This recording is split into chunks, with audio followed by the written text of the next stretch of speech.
আসসালামু আলাইকুম।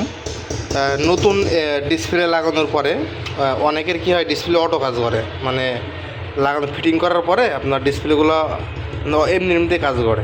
এগুলো কারোর মেন কারণ হলো আপনার এই ডিসপ্লেতে বডি না পাওয়া।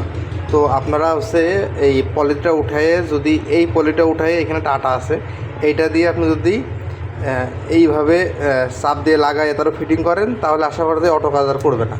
আর অনেক সময় ডিসপ্লে লাগানোর পরে কী হয়, ডিসপ্লে আপনার হচ্ছে কালো হয়ে যায়, মানে খানিকেন চলার পরে 2-1 মিনিট চলার পর ডিসপ্লে অটো কালো হয়ে যায়। এ হয় হচ্ছে আটা বেশি আটা দেওয়ার কারণে। তো আপনারা আটা সীমিত পরিমাণ আটা দিয়ে 1-2 মিনিট রেখে শুকাবেন। এর তরল ভাবটা কাটিয়ে দেওয়ার পরে ফ্রেমে ফিট করবেন, আশা করি ডিসপ্লে কালো হবে না। আসসালামু আলাইকুম।